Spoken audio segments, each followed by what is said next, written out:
These are refined questions. This is the refined question list for pedagogical bridging. Foundational translation questions on why the grant stack matters for communication. Someone who's reading Jung will never have encountered the formalized concept of ordonnance, the idea that a stack is mechanically determined by its lead function. Why is this concept important for teaching? What does it let you do in explanation that Jungian language alone doesn't permit? Can you show a case where ordonnance makes something Jung described vaguely sound vague? Can you show a case where ordonnance makes something Jung described vague suddenly crystallize?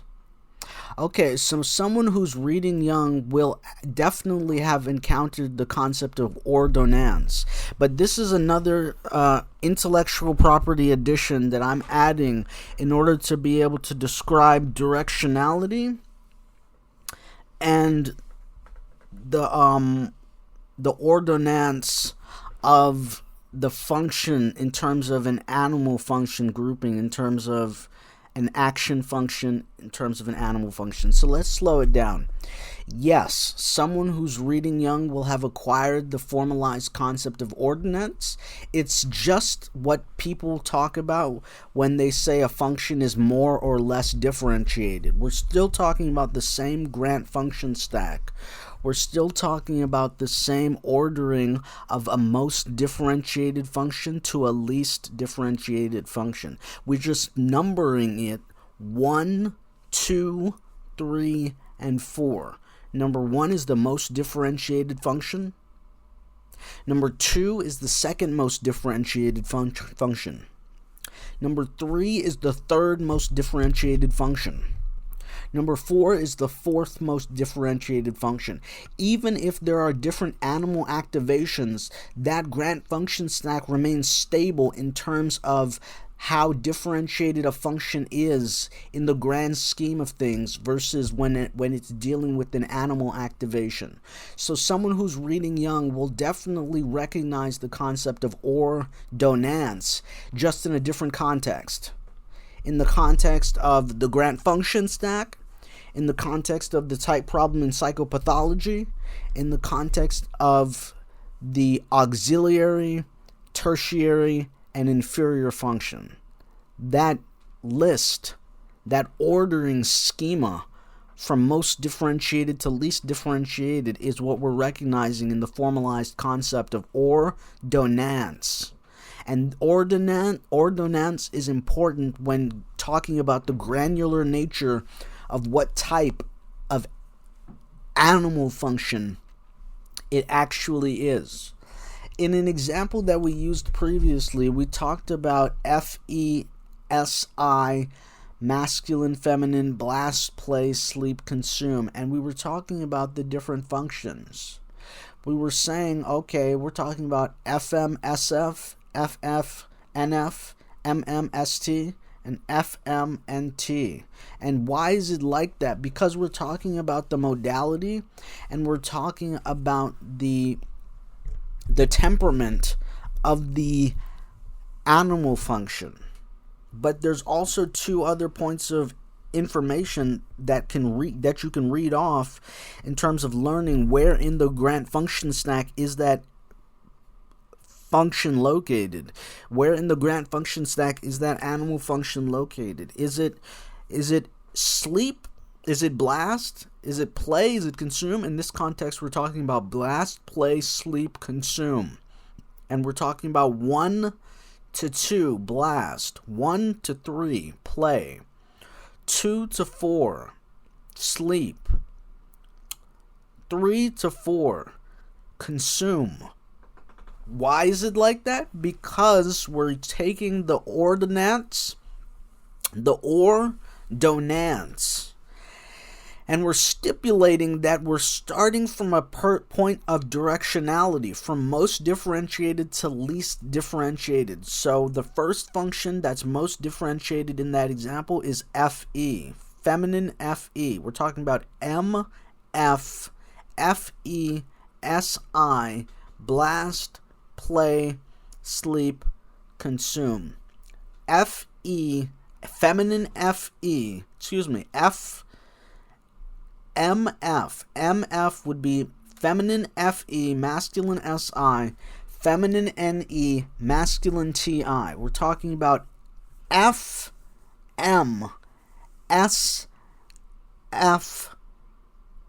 blast.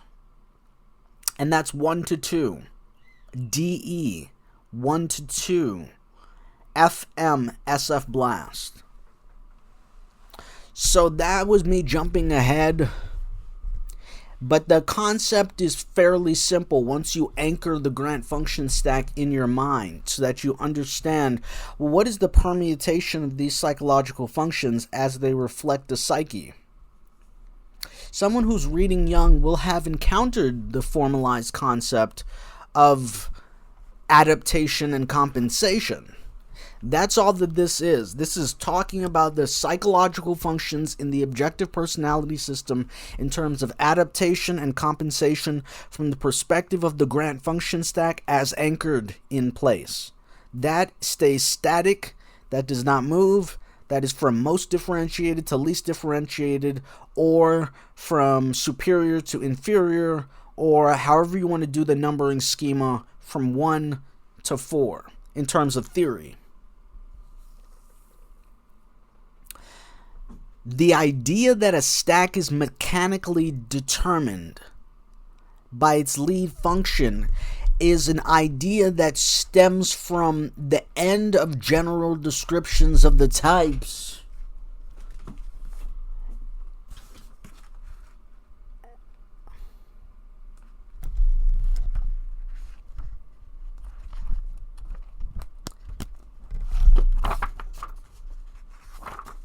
And if I'm sure, then it seems like it would be this section.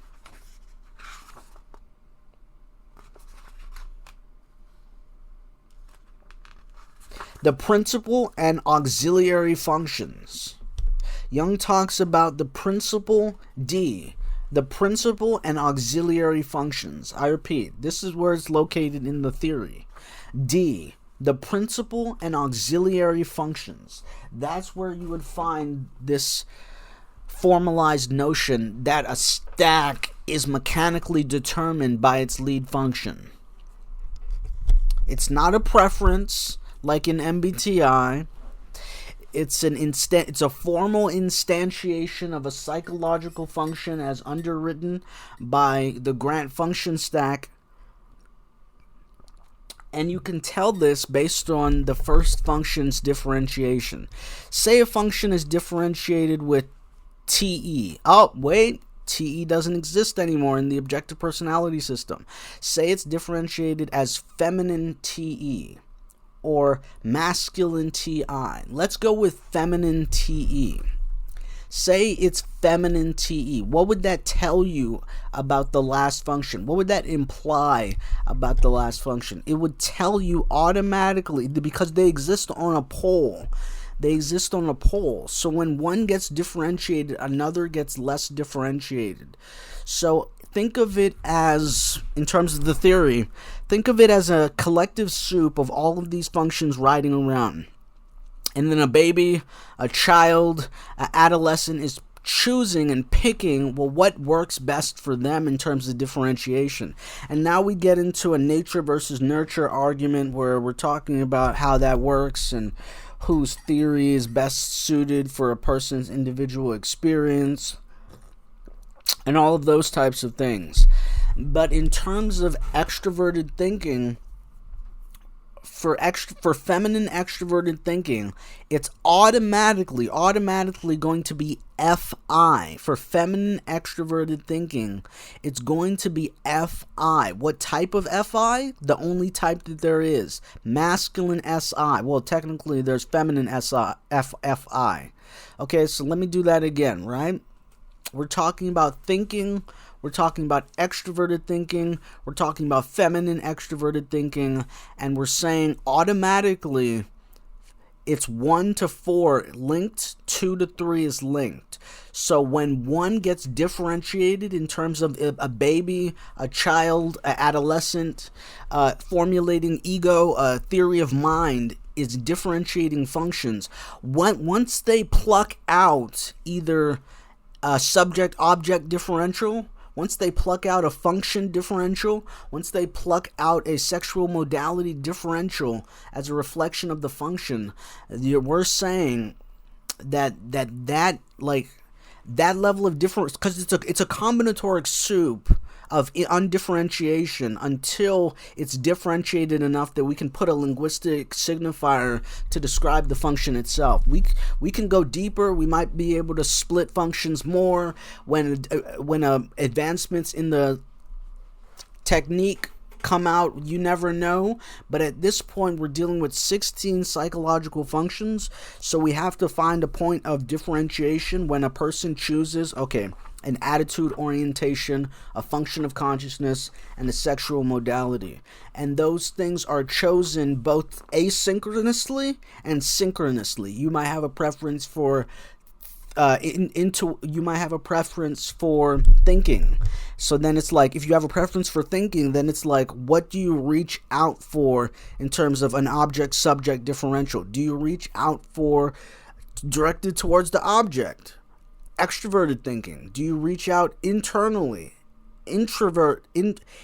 Directed towards the subject. Introverted thinking. Which one? From the moment you lock that in terms of a preference, from whatever you're reaching for, that starts to differentiate the function. That differentiates the whole function class really asynchronously, almost instantaneously. You can't really decide which one you're going back and forth with consciously, because it's something so autonomous.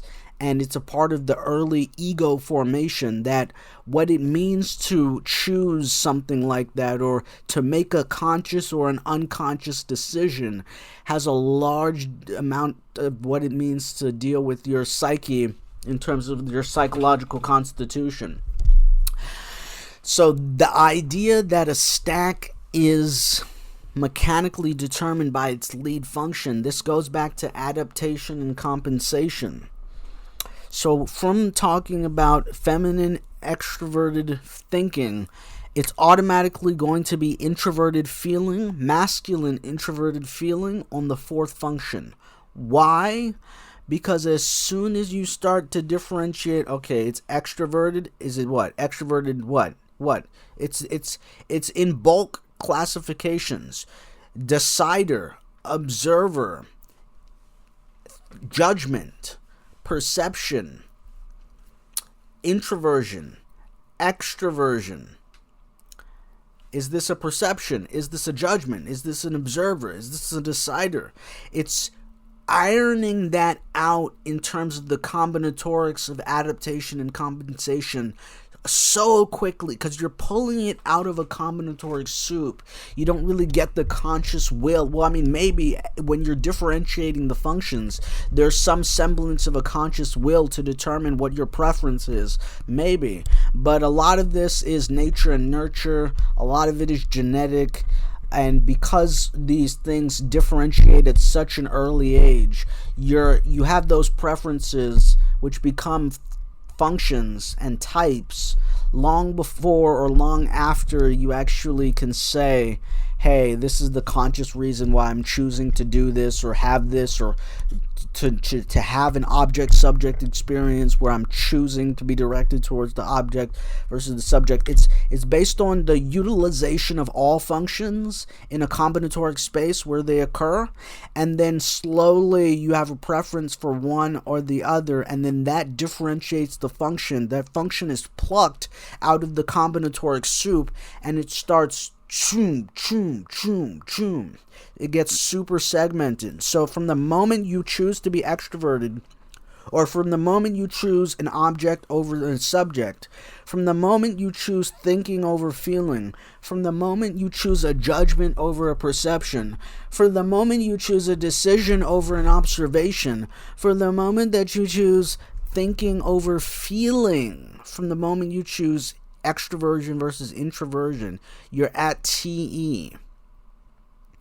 From the moment that happens, there's only one function that can compensate for that in terms of what you need to orient yourself in terms of adaptation and compensation, and that is Fi. But since there are no longer 8 psychological functions, only 16 in the objective personality system, that then becomes what? If it's feminine TE, if it's feminine TE, if it's feminine extroverted thinking, then it becomes masculine introverted feeling. And that is the idea that the stack is mechanically determined by its lead function. Why is this concept important for teaching? What does it let you do in explanation that Jungian language alone doesn't permit? It lets you order. The Grant stack matters because it allows you to anchor and order psychological functions in terms of their animal functions. Meaning, now that animal functions are introduced, you might think of it as a flat animal function. You might think of it as just the Kiersey temperaments. SF, NF, ST, NT. SF, NF, STNT, and you're saying that's it, that's the flavor of the consume, it's just consume, and maybe you add a temperament. You're saying, okay, it's a type of consume, it's a temperament of consume, but that's not where it stops. Because of the modalities introduced, you also get a modality flavor for that temperament, for the temperament of the animal function, and you also get a directionality, the directionality of the energetic flow within a psychological type. And that is why a Grant function stack matters, because it anchors the psychological functions that OPS are instantiating, and then it adds a higher order combinatoric with the animal function, which links 2 functions together based on 1 to 2, 1 to 3, 2 to 4, 3 to 4, in terms of its ordonance. So what does it let you do in the explanation that Jungian language doesn't permit? Ordonance allows you to actually chart out the ordonance of a specific psychological function in terms of the animal functions. It allows you to reach in and say, hey, what type of blast is that? Is that 1 to 2 blast, or is that 3 to 4 blast? Is that 2 to 4 sleep, or is that 1 to 3 sleep? Is that 1 to 3 play, or is that 2 to 4 play? And what is the directionality? Because that directionality combined with the ordonance tells you how to reconstitute the type in terms of formal notation once you derive the common notation from that. Can you show a case where ordonance makes something Jung described vaguely sound crystallized? Yes, it crystallizes the Grant function stack, and it crystallizes the concept of the differentiation of animal functions, meaning it's not just play, blast, sleep, consume. It's not just blast, play, sleep, consume. It's a temperament label, it's a modality label, and it's a directionality label. And that label informs you as to what the institutional, what the formal notation is like when constituting a psychological type. You can break up a psychological type into the functions that it uses, and you can find every single type that uses those specific functions. I'm talking about the directionality, I'm talking about the modality, I'm talking about the temperament notation, I'm talking about the animal function itself. So why the Grant stack matters for communication? That is why the Grant function stack matters for communication. Because the formalized concept of ordonance structures the Grant function stack and keeps it static while allowing the animal function to act as a higher order combinatoric on top of an existing substrate. That's the main point of ordinance, to fix it in place numerically so that we can chart out a stratigraphy for the flavor of the animal functions in context.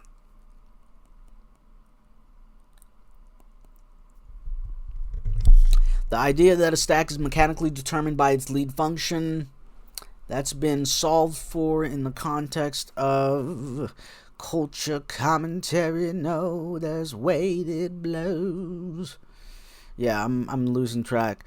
Why is this concept important for teaching? This concept is important for teaching about animal function stacks, animal function temperaments, things of that nature, in order to write out. It's not enough to just know the formal notation. Okay, what's my type? My type is the formal notation. I'm using the example of MF, FE, SI, blast, play, sleep, consume. That's my type, right? Okay, well, what functions are you using? I'm using feminine FE, masculine SI, feminine NE, masculine TI. Okay, well, what are the animal functions that you're using? Oh, I'm using blast, play, sleep, and consume. No. What are the types of animal functions that you're using? No. I'm using blast, play, sleep, consume. Now we have a common notation where we can actually granularly point out what the types of animal functions people are using.